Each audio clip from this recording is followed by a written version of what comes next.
ಎಲ್ಲಿ ಎಲ್ಲಿ ಎಲ್ಲಿ ಅಧ್ಯಾಯ 7.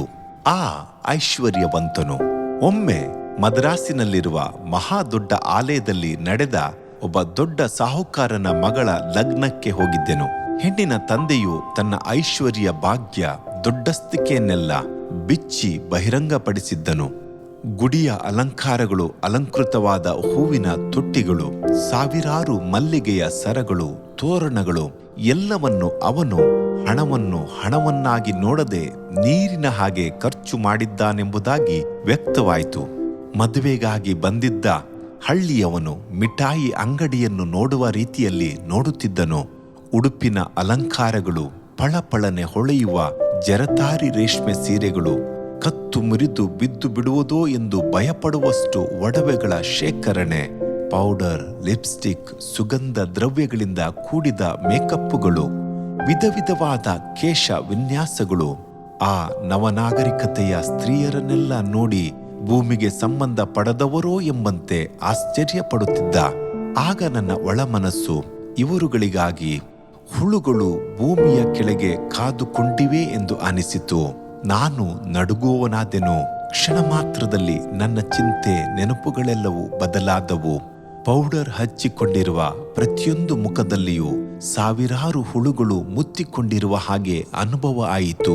ಅವರುಗಳ ಶರೀರವು ಕೊಳ್ಳೆತು, ದುರ್ವಾಸನೆಯು ಎದ್ದಿತು. ಆ ಸಾಹುಕಾರನ ಗುಂಪನ್ನೆಲ್ಲ ವಿಸ್ಮಯದಿಂದ, ಅನುಕಂಪದಿಂದ ನೋಡಬೇಕಾಯಿತು. ಸೌಂದರ್ಯವು ನೆಚ್ಚತಕ್ಕದಲ್ಲ, ಲಾವಣ್ಯವು ನೆಲೆಯಲ್ಲ. ಜ್ಞಾನೋಕ್ತಿ 31:30 ಎಂಬ ವಾಕ್ಯವು ಎಷ್ಟು ಸತ್ಯವಾದದ್ದು. ಎಲ್ಲವೂ ವ್ಯರ್ಥ, ಮನಸ್ಸಿಗೆ ಸಂಕಟವಾಗಿಯೂ ಇರುವಂತಹದು. ಸತ್ಯವೇದದಲ್ಲಿ ಯೇಸು ಕ್ರಿಸ್ತನು ಒಬ್ಬ ಐಶ್ವರ್ಯವಂತನ ಚರಿತ್ರೆಯನ್ನು ಹೇಳುತ್ತಾನೆ. ಅದು ಎಲ್ಲರಿಗೂ ಗೊತ್ತಿರುವುದಾಗಿದ್ದರೂ ಆ ಚರಿತ್ರೆಯಿಂದ ಕಲಿಯುವ ಪಾಠಗಳು ಹೆಚ್ಚಾಗಿವೆ. ಇದು ಸಾಮ್ಯವಲ್ಲ, ನಿಜವಾದ ಚರಿತ್ರೆ. ಕರ್ತನು ಸಾಮ್ಯವನ್ನ ಹೇಳುವ ಸ್ಥಳಗಳಲ್ಲಿ ಅದನ್ನು ಹೇಳುವುದಕ್ಕೆ ಮುಂಚಿತವಾಗಿ ಒಂದು ಸಾಮ್ಯವೆಂದು ಹೇಳುವುದುಂಟು. ಆದರೆ ಈ ಸಂಬಂಧವನ್ನ ಹೇಳುವಾಗಲೋ ಅಥವಾ ಹೇಳಿದ ನಂತರವೋ ಸಾಮ್ಯವೆಂದು ಆತನು ಹೇಳಲೇ ಇಲ್ಲ. ಇದಕ್ಕೆ ಬದಲಾಗಿ ಈ ಚರಿತ್ರೆಯಲ್ಲಿ ನಿಜವಾದ ಸದಸ್ಯರುಗಳ ಹೆಸರುಗಳನ್ನ ಸೂಚಿಸಲ್ಪಟ್ಟಿವೆ. ಹಳೆ ಒಡಂಬಡಿಕೆಯ ಭಕ್ತನಾದ ಅಬ್ರಹಾಮನನ್ನು ಇಲ್ಲಿ ಕಾಣುತ್ತೇವೆ. ಲಾಜರನೆಂದು ಹೆಸರುಗೊಂಡ ವ್ಯಕ್ತಿಯನ್ನ ಕಾಣುತ್ತೇವೆ. ಆದುದರಿಂದ ಇದನ್ನು ಯಾವುದೇ ಒಂದು ಸಾಮ್ಯವೆಂದೋ ಅಥವಾ ಕಟ್ಟುಕತೆಯೆಂದೋ ಅಥವಾ ದೃಷ್ಟಾಂತವೆಂದೋ ತಿಳಿದು ಅಲಕ್ಷ್ಯ ಮಾಡುವ ಹಾಗೆ ಇದು ಕರ್ತನ ಬಾಯಿಂದ ಹೊರಡುವುದರಿಂದ ನಾವು ಎಷ್ಟು ಪ್ರಾಮುಖ್ಯತೆಯನ್ನು ಕೊಡಲು ಬದ್ಧರಾಗಿದ್ದೇವೆ. ಈ ಸಂಗ್ರಹದಲ್ಲಿ ನಮ್ಮ ಗಮನವನ್ನ ಭೂಮಿಯಲ್ಲಿ ಐಶ್ವರ್ಯವಂತನಾಗಿ ಬಾಳಿದ ಆ ಸಾಹುಕಾರನ ಕಡೆಗೆ ತಿರುಗಿಸೋಣ. ಐಶ್ವರ್ಯವಂತನ ಹೆಸರು. ಈ ಚರಿತ್ರೆಯಲ್ಲಿ ಆಶ್ಚರ್ಯ ಪಡತಕ್ಕ ಒಂದು ಕಾರ್ಯವೇನೆಂದರೆ ಅವನ ಹೆಸರು ಅಲ್ಲಿ ಕಾಣಿಸಲಿಲ್ಲ. ವಿಶ್ವಾಸಿ ತಂದೆಯಾದ ಅಬ್ರಹಾಮನ ಹೆಸರು ಕಾಣಿಸಿದೆ. ದರಿದ್ರನಾದ ಲಾಜರನ ಹೆಸರು ಉಲ್ಲೇಖವಾಗಿದೆ. ಆದರೆ ಆ ಐಶ್ವರ್ಯವಂತನ ಹೆಸರು ಅಲ್ಲಿ ಕಾಣಿಸಲಿಲ್ಲ. ಒಂದು ವೇಳೆ ಭೂಮಿಯ ಮೇಲೆ ಅವನು ಇರುವಾಗ ದೊಡ್ಡ ಉಡುಗೊರೆಗಳನ್ನು ಕೊಟ್ಟು ತನ್ನ ಹೆಸರನ್ನ ಆಲಯದ ಕಮಾನುಗಳಲ್ಲಿ ಬರೆಸಿಟ್ಟಿರಬಹುದು, ಅಥವಾ ತನ್ನ ಕಟ್ಟಡಗಳ ಮೇಲೆ, ಆಸ್ತಿಗಳ ಮೇಲೆ ತನ್ನ ಹೆಸರನ್ನ ಬರೆಸಿರಬಹುದು. ಆದರೆ ವೇದವು ಅವನ ಹೆಸರನ್ನು ತಿರಸ್ಕರಿಸಿತು. ಕರ್ತನು ಅವನ ಹೆಸರನ್ನು ಪ್ರಕಟಿಸಲಿಕ್ಕೆ ಸ್ವಲ್ಪವೂ ಇಷ್ಟಪಡಲಿಲ್ಲ. ಕರ್ತನಿಗೆ ಅವನ ಹೆಸರು ತಿಳಿಯದೇ ಇತ್ತೋ? ಖಂಡಿತವಾಗಿಯೂ ಕರ್ತನಿಗೆ ತಿಳಿದಿತ್ತು. ಆದರೆ ಅವನು ಮಾಡಿದ ಪಾಪದ ದೆಸೆಯಿಂದ ಆ ಹೆಸರನ್ನು ಕರ್ತನು ದ್ವೇಷಿಸಿ ತ್ಯಜಿಸಿ ಬಿಟ್ಟನು. ಸಹೋದರನೇ, ನಿನ್ನ ಹೆಸರು ಪ್ರಸಿದ್ಧವಾಗಬೇಕೆಂದು ಅಪೇಕ್ಷಿಸುತ್ತೀಯೋ? ಆದರೆ ನಿನ್ನ ಹೆಸರು ಜೀವಬಾಧ್ಯರ ಪಟ್ಟಿಯಲ್ಲಿ ಬರೆಯಲ್ಪಟ್ಟಿದೆಯೋ ಎಂಬುದನ್ನ ಗಮನಿಸಿದ್ದೀಯಾ? ವೇದವು ಹೇಳುತ್ತದೆ, ಯಾವನ ಹೆಸರು ಜೀವಬಾಧ್ಯರ ಪಟ್ಟಿಯಲ್ಲಿ ಬರೆದದ್ದಾಗಿ ಕಾಣಲಿಲ್ಲವೋ ಅವನು ಬೆಂಕಿಯ ಕೆರೆಗೆ ದೊಬ್ಬಲ್ಪಟ್ಟನು. ಪ್ರಕಟಣೆ 20ನೇ ಅಧ್ಯಾಯ 15ನೇ ವಾಕ್ಯ. ಆ ಐಶ್ವರ್ಯವಂತನಿಗೆ ಬಂದ ಪ್ರಥಮ ನ್ಯಾಯ ತೀರ್ಪು ಜೀವಬಾಧ್ಯರ ಪಟ್ಟಿಯಲ್ಲಿ ಅವನ ಹೆಸರು ಬರೆಯಲ್ಪಡದೆ ಹೋದದ್ದೇ. ವೇದವು ಹೇಳುತ್ತದೆ, ಶಿಷ್ಟರ ಸ್ಮರಣೆಯು ಆಶೀರ್ವಾದಕ್ಕಾಸ್ಪದ, ದುಷ್ಟರ ನಾಮವು ನಿರ್ನಾಮ. ಜ್ಞಾನೋಕ್ತಿ 10:7ನೇ ವಾಕ್ಯ.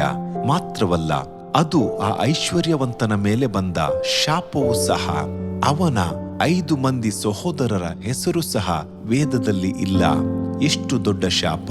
ಒಬ್ಬನು ಕರ್ತನನ್ನ ಬಿಟ್ಟು ದೂರ ಹೋದರೆ ಈ ಪುಸ್ತಕದಲ್ಲಿ ಬರೆದಿರುವ ಶಾಪಗಳೆಲ್ಲವೂ ಅವನ ಮೇಲೆ ನೆಲೆಗೊಳ್ಳುವುದು.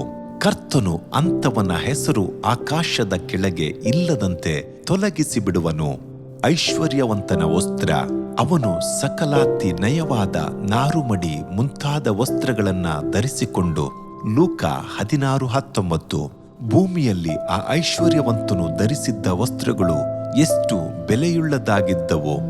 ಸಕಲಾತಿ ನಯವಾದ ವಸ್ತ್ರಗಳನ್ನ ನಾನು ಇರುವವರೆಗೂ ಕಂಡಿಲ್ಲ. ಒಬ್ಬಾತನು ಅದರ ಕ್ರಯವನ್ನು ಲೆಕ್ಕವಿಟ್ಟಾಗ 9,000 ರೂದಿಂದ 12,000 ರೂಪಾಯಿವರೆಗೂ ಇರಬಹುದು ಎಂದನು.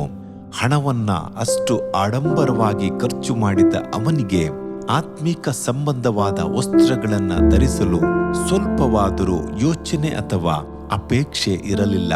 ಅವನು ನರಕದಲ್ಲಿ ಯಾವ ವಸ್ತ್ರವನ್ನ ಧರಿಸಿರಬಹುದು? ಹೌದು, ಅದು ಅವನ ಸ್ವನೀತಿ ಎಂಬ ಚಿಂದಿ ಬಟ್ಟೆಗಳೇ. ಈ ಲೋಕದಲ್ಲಿ ತಮ್ಮನ್ನು ಉಡಿಸಿ ಅಲಂಕರಿಸಿಕೊಳ್ಳುವವರು ಇಂಥ ಇಚ್ಛೆಗಳಿಗೆ ಬೀಳುತ್ತಾರೆ, ಇತರರನ್ನು ಸಹ ಪ್ರೇರಿಸುತ್ತಾರೆ. ಇದರಿಂದ ತಾವು ನರಕಕ್ಕೆ ಬೀಳುವುದಲ್ಲದೆ ಇತರರನ್ನು ಸಹ ಸೇರಿಸಿ ಎಳೆಯುತ್ತಾರೆ. ಯಾಕೋಬನು ತನ್ನ ಪತ್ರಿಕೆಯಲ್ಲಿ ಚಿನ್ನದ ಉಂಗುರವನ್ನು, ಶೋಭಾಯಮಾನವಾದ ವಸ್ತ್ರಗಳನ್ನು ಹಾಕಿಕೊಂಡಿರುವ ಐಶ್ವರ್ಯವಂತನಿಗೆ ವಿಶೇಷವಾದ ಸ್ಥಾನ ಕೊಡಬೇಡವೆಂದು ಎಚ್ಚರಿಸುತ್ತಾನೆ. ಯಾಕೋಬ 2:2 ಧನಿಕರೇ ಕೇಳಿರಿ, ನಿಮಗೆ ಬರುವ ದುರ್ದಶೆಗಳಿಗಾಗಿ ಕಣ್ಣೀರಿಡಿರಿ, ಗೋಳಾಡಿರಿ. ನಿಮ್ಮ ಧನವು ನಾಶವಾಗಿದೆ, ನಿಮ್ಮ ಬಟ್ಟೆಗಳಿಗೆ ನುಸಿ ಹಿಡಿದಿದೆ, ನಿಮ್ಮ ಚಿನ್ನ ಬೆಳ್ಳಿಗಳು ಮಣ್ಣು ಹಿಡಿದವೆ. ಆ ಮಣ್ಣೆ ನಿಮಗೆ ಸಾಕ್ಷಿಯಾಗಿದ್ದು ಬೆಂಕಿಯಂತೆ ನಿಮ್ಮ ಮಾಂಸವನ್ನ ನುಂಗಿಬಿಡುವುದು.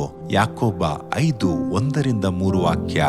ಪೇತ್ರನು ಹೇಳುತ್ತಾನೆ, ಜಡೆ ಹಣೆದುಕೊಳ್ಳುವುದು, ಚಿನ್ನದ ಒಡವೆಗಳನ್ನ ಇಟ್ಟುಕೊಳ್ಳುವುದು, ವಸ್ತ್ರಗಳನ್ನ ಧರಿಸಿಕೊಳ್ಳುವುದು, ಈ ಮೊದಲಾದ ಹೊರಗಣ ಶೃಂಗಾರವೇ ನಿಮ್ಮ ಅಲಂಕಾರವಾಗಿರಬಾರದು. ಸಾತ್ವಿಕವಾದ ಶಾಂತ ಮನಸ್ಸು ಎಂಬ ಒಳಗಣ ಭೂಷಣವೇ ನಿಮ್ಮ ಅಲಂಕಾರವಾಗಿರಲಿ. ಇದು ಶಾಶ್ವತವಾದದ್ದು, ದೇವರ ದೃಷ್ಟಿಗೆ ಬಹು ಬೆಲೆಯುಳ್ಳದ್ದು ಆಗಿದೆ. 1 ಪೇತ್ರ 3:3-4.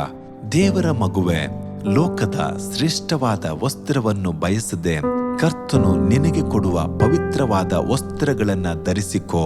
ಕ್ರಿಸ್ತನ ರಕ್ತದಲ್ಲಿ ತೋಯಿಸಿದ ಪಾಪ ಕ್ಷಮಾಪಣೆಯ ವಸ್ತ್ರವು. ಪ್ರಕಟಣೆ 19:13. ಜಯ ಹೊಂದಿದವರಿಗೆ ಇರುವ ಬಿಳಿ ವಸ್ತ್ರ. ಪ್ರಕಟಣೆ 3:18. ಪವಿತ್ರರಿಗೆ ನೀತಿ ಎಂಬ ನಿರ್ಮಲವಾದ ವಸ್ತ್ರ ಮುಂತಾದವುಗಳನ್ನ ಕೊಡಲು ವಾಗ್ದಾನ ಮಾಡಲ್ಪಟ್ಟಿದೆ. ದೇವರ ಮಗುವೆ, ಆತನು ರಕ್ಷಣೆ ಎಂಬ ವಸ್ತ್ರವನ್ನು ಹೊದಿಸಿ ಧರ್ಮವೆಂಬ ನಿಲುವಂಗಿಯನ್ನು ತೊಡಿಸಿದ್ದಾನಲ್ಲ. ಯೆಶಾಯ 61:10. ಎಂದು ನೀನು ಕ್ರಿಸ್ತನಲ್ಲಿ ಹರ್ಷದಿಂದಿರುವೆಯಾ? ಈ ಉಡುಪುಗಳು ಕಾಲಾಂತರದಲ್ಲಿ ಅಳಿಯವು, ಅಗ್ನಿಯಿಂದ ಬೆಂದು ಹೋಗಲಾರವು. ಇವುಗಳೇ ಪರಲೋಕದ ವಸ್ತ್ರಗಳು.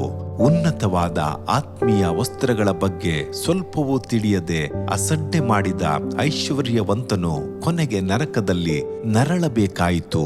ಅವನು ಭೂಮಿಯಲ್ಲಿ ಧರಿಸಿದ ಬೆಲೆಯುಳ್ಳ ಧೂಮ್ರ ವರ್ಣ ವಸ್ತ್ರಗಳು ಈಗ ಎಲ್ಲಿವೆ? ಐಶ್ವರ್ಯವಂತನ ಆಹಾರ ಪ್ರತಿದಿನವೂ ವೈಭವದೊಡನೆ ಸುಖ ಸಂತೋಷ ಪಡುತ್ತಿದ್ದನು. ಅವನ ಮೇಜಿನಿಂದ ಬಿದ್ದ ಎಂಜಲನ್ನು ತಿಂದು. ಲೂಕ 16:19-21. ಪ್ರತಿದಿನವೂ ಅವನಿಗೆ ಔತಣವೇ. ಒಂದೊಂದು ದಿವಸವೂ ಅವನಿಗೆ ಹಲವು ವಿಧವಾದ ಅಡಿಗೆ ಮಾಡಲು ಎಷ್ಟೋ ಮಂದಿ ಕೆಲಸದಾಳುಗಳು. ಒಂದೊಂದು ದಿನವೂ ಪ್ರತಿದಿನವೂ ಎಂದು ಯಾವಾಗ ಬರುತ್ತದೆಂದು ತಿಳಿದಿರಲಿಲ್ಲ. ವೇದವು ಹೇಳುತ್ತದೆ, ಅವನಿಗೆ ಸಬ್ಬತ್ತಿನ ದಿನ ಯಾವಾಗ ಬರುತ್ತದೆಂದು ತಿಳಿದಿರಲಿಲ್ಲ. ವೇದವು ಹೇಳುತ್ತದೆ, 6 ದಿವಸಗಳಲ್ಲಿ ನೀನು ದುಡಿದು ನಿನ್ನ ಕೆಲಸವನ್ನೆಲ್ಲ ಮಾಡಬೇಕು. 7ನೆಯ ದಿನ ವಿಶ್ರಾಂತಿ ದಿನವಾಗಿದೆ. ವಿಮೋಚನ ಕಾಂಡ 29. ಆದರೆ ಅವನಿಗೆ ಯಾವಾಗ ವಿಶ್ರಾಂತಿ ದಿನ ಬರುತ್ತದೆ, ಯಾವಾಗ ಸಭೆ ಸೇರಿ ಬರುತ್ತದೆ ಎಂದು ಯೋಚನೆಯೇ ಇಲ್ಲ. ಅವನ ಯೋಚನೆಯೆಲ್ಲ ತಿನ್ನುವುದು, ಕುಡಿಯುವುದೇ. ಯೇಸುವು ಎಚ್ಚರಿಸುತ್ತಾನೆ, ಅತಿ ಭೋಜನದ ಮದದಿಂದಲೂ ಅಮಲಿನಿಂದಲೂ ಪ್ರಪಂಚದ ಚಿಂತೆಗಳಿಂದಲೂ ನಿಮ್ಮ ಹೃದಯಗಳು ಭಾರವಾಗಿರಲಾಗಿ ಆ ದಿವಸ ನಿಮ್ಮ ಮೇಲೆ ಉರ್ಲಿನಂತೆ ಪಕ್ಕನೆ ಬಂದೀತು. ಲೂಕ 20:34. ನೋಡಿರಿ, ಆ ಐಶ್ವರ್ಯವಂತನು ತಿನ್ನುವಾಗ ಚೂರುಗಳೆಲ್ಲ ಕೆಳಗೆ ಬೀಳುತ್ತವೆ, ಆಹಾರವನ್ನ ವ್ಯಯ ಮಾಡುವ ಹೆಚ್ಚಳವನ್ನ ನೋಡಿರಿ.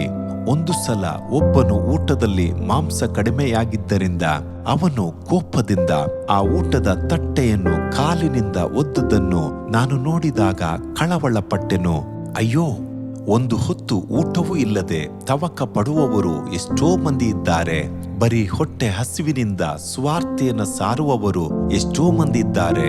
ಎಷ್ಟು ಮಂದಿ ಸೇವಕರು ಆಹಾರವನ್ನು ಮರೆತು, ಸುಖವನ್ನು ಮರೆತು, ಉಪವಾಸದಿಂದಲೂ ಪ್ರಾರ್ಥನೆಗಳಿಂದಲೂ ಸೇವೆ ಮಾಡಿಕೊಂಡಿರುವಾಗ ಇವನು ಪ್ರತಿದಿನವೂ ಸಂಭ್ರಮದಿಂದ ಬಾಳುತ್ತಿರುವುದು ಎಷ್ಟು ಮಹಾ ಅಹಂಕಾರ, ಎಷ್ಟು ದೊಡ್ಡ ದುರಹಂಕಾರ. ಐಶ್ವರ್ಯವಂತನ ಮರಣ.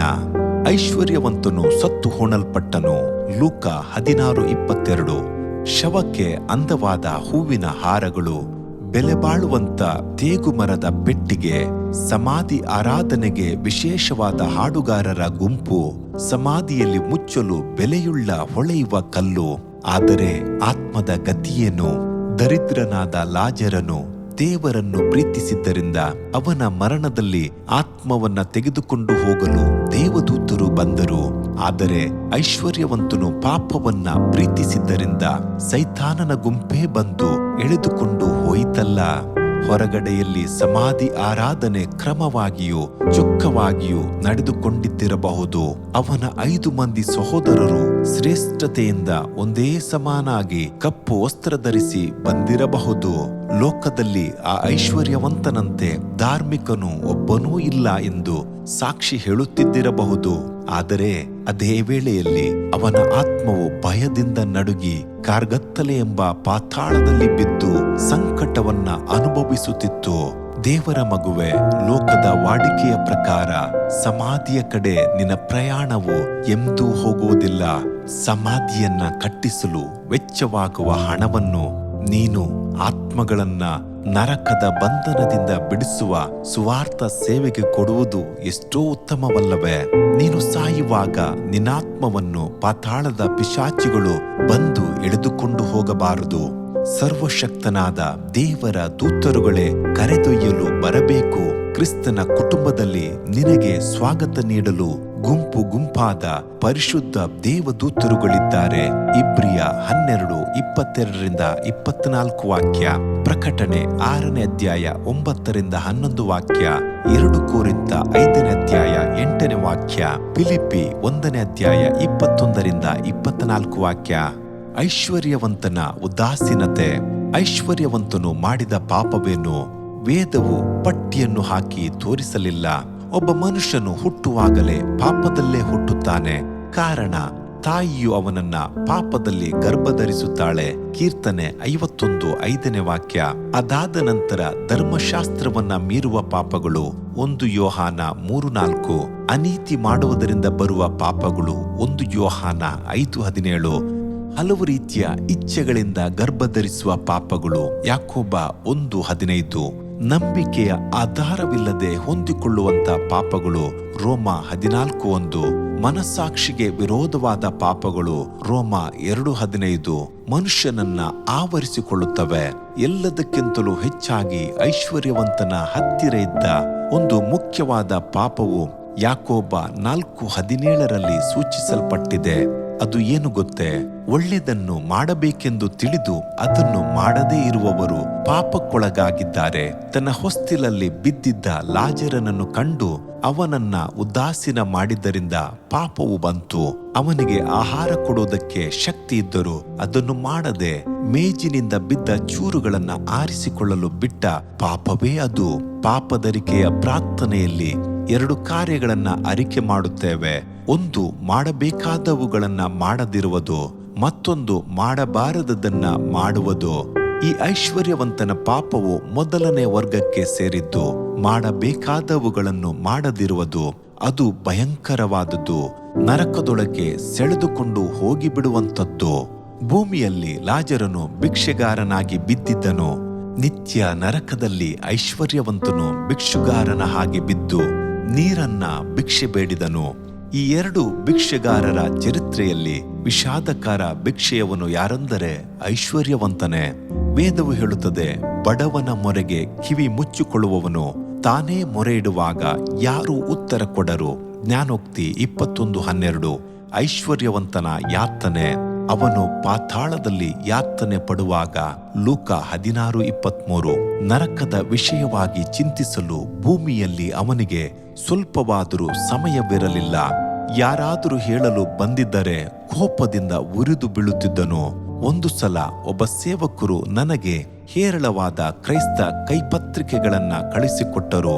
ದಿನಪ್ರತಿ ಬೆಳಗ್ಗೆ ಹೊರಡುವ ರೈಲು ಗಾಡಿಯಲ್ಲಿ 2 ಗಂಟೆ ಹೊತ್ತು ವಿತರಣೆ ಮಾಡುತ್ತಿದ್ದೆ. ಅದರಲ್ಲಿ ಒಂದು ಪ್ರತಿಯ ಹೆಸರು ಮರಣದ ನಂತರ ಎಂಬುದಾಗಿತ್ತು. ಒಬ್ಬರಾದರೂ ಅದನ್ನು ಸ್ವೀಕರಿಸಲು ಓದಲು ಇಷ್ಟಪಡಲಿಲ್ಲ. ಶಿರೋನಾಮವನ್ನ ನೋಡಿದ ತಕ್ಷಣ ಕಿಟಕಿಯ ಮೂಲಕ ಬಿಸಾಡಿ ಬಿಡುತ್ತಿದ್ದರು. ಅವರುಗಳು ಕೆಲವು ವೇಳೆ ಆಡುವ ಮಾತುಗಳು ನನ್ನ ಕಿವಿಗೆ ಕೇಳಿಸುತ್ತಿದ್ದವು. ಹೌದು, ಅಪಶಕುನವಾಗಿ ಯಾವುದನ್ನ ಕೊಡುತ್ತಾನೆ ನೋಡಿರಿ, ಸಾವಿನ ಗಿರಾಕಿ ಅನ್ನುತ್ತಿದ್ದರು. ಮರಣದ ಬಗ್ಗೆಯೂ ನರಕದ ಬಗ್ಗೆಯೂ ಯೋಚಿಸಿ ಚಿಂತಿಸುವುದಕ್ಕೆ ಜನರು ಅಪೇಕ್ಷಿಸುವುದಿಲ್ಲ. ಅಂತಹ ಬೋಧನೆಗಳನ್ನ ಕೇಳಲು ಇಷ್ಟಪಡುವುದಿಲ್ಲ. ಆದ್ದರಿಂದ ಇನ್ನು ಮಾನಸಾಂತರ ಪಡೆದ ಮನುಜನೇ, ಇದನ್ನು ಅರ್ಥಾನುಸಾರ ಓದು. ನೀನು ಪಾಪದಲ್ಲಿ ಸತ್ತರೆ ನಿನ್ನ ಗತಿ ಅಗ್ನಿ ಸಮುದ್ರವೇ. ಅಲ್ಲಿ ಆರದ ಬೆಂಕಿ, ಸಾಯದಂತ ಹುಳ, ಗೋಳಾಟ, ಹಲ್ಲು ಕಡಿಯೋಣವೇ ಉಂಟು. ಐಶ್ವರ್ಯವಂತನ ಅಗಲುವಿಕೆ. ಕಣ್ಣೆತ್ತಿ ದೂರದಿಂದ ಅಬ್ರಹಾಮನನ್ನು ಅವನ ಎದೆಗೆ ಒರಗಿಕೊಂಡಿದ್ದ ಲಾಜರನನ್ನು ನೋಡಿ. ಲೂಕ 16:23.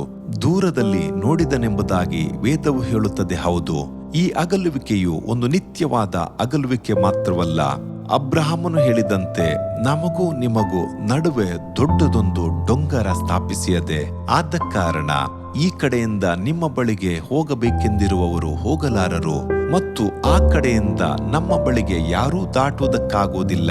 ಲೂಕ 16:26.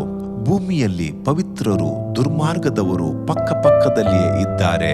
ಐಶ್ವರ್ಯವಂತನ ಮನೆಯಲ್ಲಿ ಬಹಳ ಹತ್ತಿರದಲ್ಲಿ ಲಾಜರನು ಬಿದ್ದಿದ್ದನು. ಭೂಮಿಯಲ್ಲಿ ರಕ್ಷಣೆಯ ಸುವಾರ್ತೆ ಸಮೀಪದಲ್ಲಿಯೇ ಇರುತ್ತದೆ. ಕರ್ತನು ಹತ್ತಿರದಲ್ಲೇ ಇರುತ್ತಾನೆ. ವೇದವಾಕ್ಯಗಳು ಹತ್ತಿರದಲ್ಲೇ ಇರುತ್ತವೆ.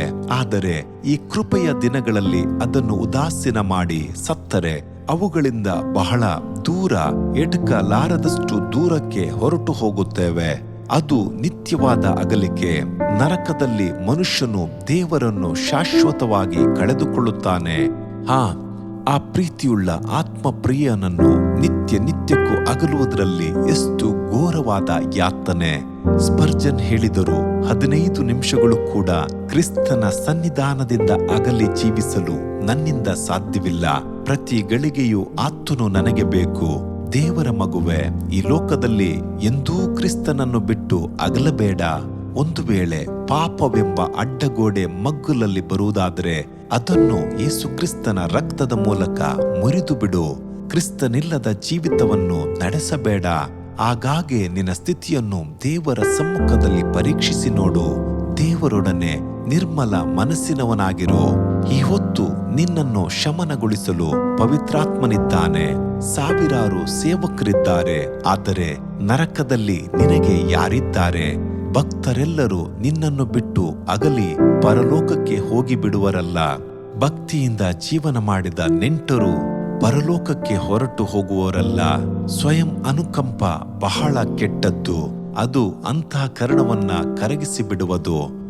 ಹೊಸದಾಗಿ ಮದುವೆಯಾದ ಒಬ್ಬ ಸಹೋದರಿಯು ನನಗೆ ಬರೆದ ಪತ್ರದಲ್ಲಿ, ಅಯ್ಯ, ನನ್ನ ಗಂಡನ ಜೊತೆ ತಿಂಗಳು ಮಾತ್ರ ನಾನು ಇದ್ದೆನು. ಈಗ ಕೆಲಸದ ಸಲುವಾಗಿ ಆತನು ಉತ್ತರ ಭಾರತದಲ್ಲಿದ್ದಾನೆ. ಸ್ವಯಂ ಅನುಕಂಪ ನನ್ನನ್ನು ಸಾಯಿಸುತ್ತಿದೆ ಎಂದು ಬರೆದಿದ್ದಳು. ಭೂಮಿಯಲ್ಲಿರುವ ಇಂತಹ ಸ್ವಲ್ಪ ಕಾಲ ಅಗಲುವಿಕೆಯೇ ಈ ರೀತಿ ಯಾತನೆ ಕೊಡುವುದಾದರೆ ನಿತ್ಯವಾದ ಅಗಲುವಿಕೆ, ಅದರಲ್ಲೂ ದೇವರನ್ನ ನಿತ್ಯವಾಗಿ ಅಗಲುವುದೆಂದರೆ ಅಯ್ಯೋ, ಯೋಚಿಸಿ ನೋಡಲು ಸಹ ಆಗುವುದಿಲ್ಲ. ಕರ್ತನ ನ್ಯಾಯ ತೀರ್ಪಿನ ದಿನವಾದರೂ ಸರಿ ಅಥವಾ ಮರಣವಾದರೂ ಸರಿ, ಅದು ಪಾಪಿಗಳನ್ನ ಪವಿತ್ರರನ್ನ ಎಂದೆಂದಿಗೂ ಅಗಲಿಸಿ ಬಿಡುವಂಥದ್ದು. ವೇದವು ಹೇಳುತ್ತದೆ, ಮನುಷ್ಯ ಕುಮಾರನು ತನ್ನ ದೂತರನ್ನ ಕಳುಹಿಸುವನು. ಅವರು ಆತನ ರಾಜ್ಯದೊಳಗಿಂದ ಎಲ್ಲ ಕಂಟಕರನ್ನ ಅಧರ್ಮಿಗಳನ್ನ ಕೂಡಿಸಿ ಬೆಂಕಿಯ ಕೊಂಡದಲ್ಲಿ ಹಾಕುವರು. ಅಲ್ಲಿ ಗೋಳಾಟವು, ಕಟಕಟನೆ, ಹಲ್ಲು ಕಡಿಯೋಣವು ಇರುವವು. ಆಗ ನೀತಿವಂತರು ತಮ್ಮ ತಂದೆಯ ರಾಜ್ಯದಲ್ಲಿ ಸೂರ್ಯನಂತೆ ಪ್ರಕಾಶಿಸುವರು. ಮತ್ತಾಯ 13:41-43 ವಾಕ್ಯ. ಐಶ್ವರ್ಯವಂತನ ಪ್ರಾರ್ಥನೆ.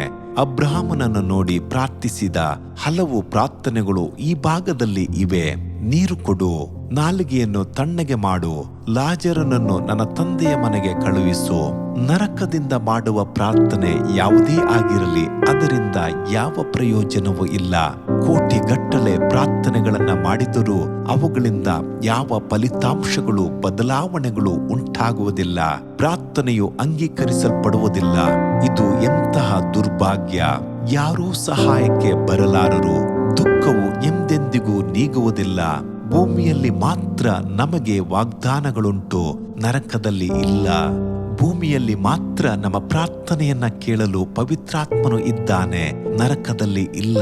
ಭೂಮಿಯಲ್ಲಿ ಮಾತ್ರ ದೇವರ ಮಕ್ಕಳ ಪ್ರೀತಿಯು, ಅನ್ಯೋನ್ಯತೆಯು, ಏಕ ಮನಸ್ಸಿನ ಪ್ರಾರ್ಥನೆಯು ಉಂಟು, ನರಕದಲ್ಲಿ ಇಲ್ಲ. ಈ ಐಶ್ವರ್ಯವಂತನ ಸಂಭಾಷಣೆಯಲ್ಲಿ ನೋಡಿದರೆ ಇವನು ಒಂದು ಕಾಲದಲ್ಲಿ ಆತ್ಮೀಯ ಕೂಟಗಳಿಗೆ ಹೋಗಿ ಒಳ್ಳೆಯ ಸಾಕ್ಷಿಗಳನ್ನ ಕೇಳಿ ಎಚ್ಚರಿಸಲ್ಪಟ್ಟವನಾಗಿರಬಹುದು.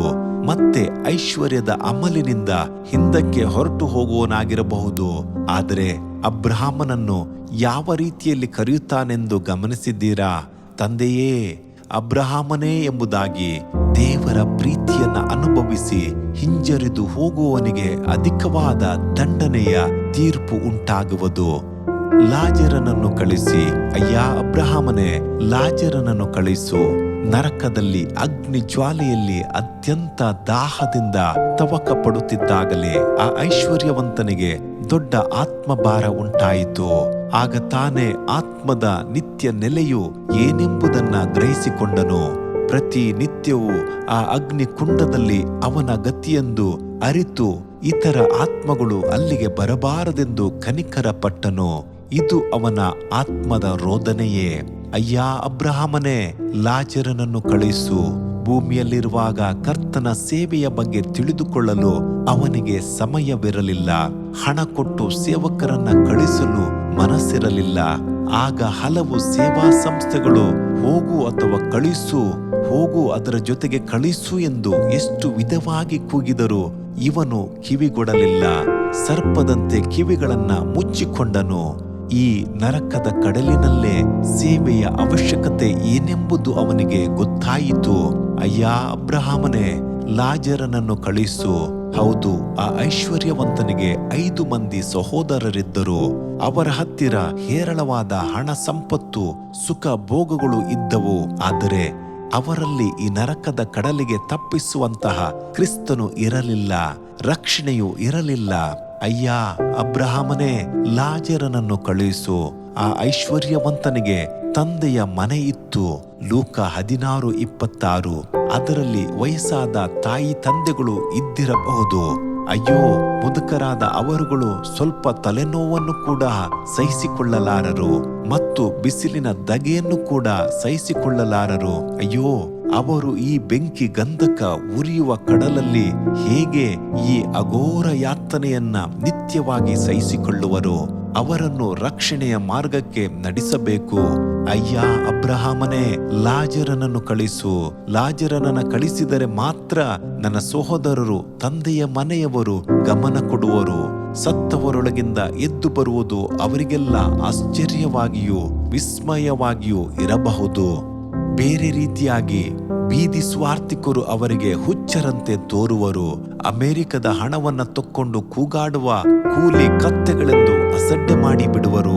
ಆದುದರಿಂದ ಅಯ್ಯ ಅಬ್ರಹಾಮನೇ, ಲಾಜರನನ್ನು ಕಳಿಸು. ವೇದವು ಹೇಳುತ್ತದೆ, ಕಷ್ಟದ ದಿನಗಳು ಸಂತೋಷವಿಲ್ಲವೆಂದು. ನೀನು ಹೇಳುವ ವರ್ಷಗಳು ಸಮೀಪಿಸುವುದರೊಳಗಾಗಿ ಯೌವನದಲ್ಲಿಯೇ ನಿನ್ನ ಸೃಷ್ಟಿಕರ್ತನನ್ನ ಸ್ಮರಿಸು. ಪ್ರಸಂಗಿ 12:1.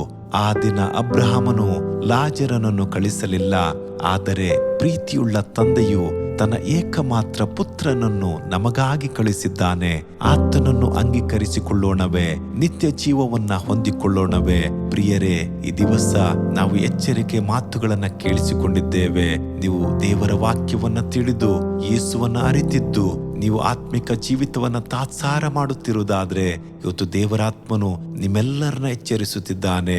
ನೀವು ಈ ದಿವಸ ಸ್ವರ್ಗದ ಬಗ್ಗೆ, ಸ್ವರ್ಗದ ನಿರೀಕ್ಷೆಯ ಬಗ್ಗೆ ಹಿಂತಿರುಗಿರಿ. ನರಕದ ಆ ಯಾತನೆಯ ಬಗ್ಗೆ ನೀವು ಮಾನಸಾಂತರ ಪಡಿರಿ. ಈ ದಿವಸ ಈ ವಾಕ್ಯ ಭಾಗಗಳನ್ನ ಕೇಳಿಸಿಕೊಂಡ ನೀವು ಯಾರಾದ್ರೂ ಲೋಕದ ಆಶಾ ಭಾಗಗಳಲ್ಲಿ ತುಂಬಿರುವುದಾದ್ರೆ ಪವಿತ್ರಾತ್ಮನು ನಿಮಗೆ ಕರೆಯನ್ನು ಕೊಡುತ್ತಿದ್ದಾನೆ. ಪ್ರೇರೆ ಮಾನಸಾಂತರ ಪಟ್ಟು ಯೇಸುವಿನ ಬಳಿಗೆ ಬನ್ನಿರಿ. ಆ ಘೋರವಾದ ನರಕಕ್ಕೆ ನೀವು ಯಾರೂ ಹೋಗಬೇಡಿರಿ. ಈ ವೇಳೆಯಲ್ಲಿ ಕರ್ತನ ಬಳಿ ವಿಜ್ಞಾಪನೆ ಮಾಡಿರಿ. ಕರ್ತನ ಈ ವೇಳೆಯಲ್ಲಿ ವೀಕ್ಷಿಸುತ್ತಿರುವ, ಕೇಳಿಸಿಕೊಳ್ಳುತ್ತಿರೋ ಇವರೆಲ್ಲರನ್ನ ಕರುಣಿಸು ಅಪ್ಪ. ಯಾರೊಬ್ಬರು ನರಕಕ್ಕೆ ಹೋಗದಾಗೆ ಇವರ ಹೃದಯಗಳು ಮಾನಸಾಂತರಗೊಳ್ಳಲಿ. ಹಾಗೆ ಈ ನಮ್ಮ ಸ್ವರವನ್ನು ಕೇಳಿಸಿಕೊಳ್ಳುತ್ತಿರುವ ಯಾರಾದರೂ ನಿನ್ನ ಹೆಸರನ್ನು ಅರಿಯದಿದ್ದರೆ ನೀನು ಅವರಿಗಾಗಿ ಪ್ರಾಣವನ್ನು ಕೊಟ್ಟಿದ್ದಿ, ರಕ್ತವನ್ನು ಕೊಟ್ಟಿದ್ದಿ ಎಂಬುದಾಗಿ ಅವರು ತಿಳಿದುಕೊಂಡು ನಿನ್ನ ಮೇಲೆ ನಂಬಿಕೆಟ್ಟು ನರಕದ ಯಾತನೆಯಿಂದ ತಪ್ಪಿಸಿಕೊಳ್ಳಲಿ. ಯೇಸು ಕ್ರಿಸ್ತನ ನಾಮದಲ್ಲಿ ತಂದೆಯಾದ ದೇವರೇ, ಆಮೇನ್.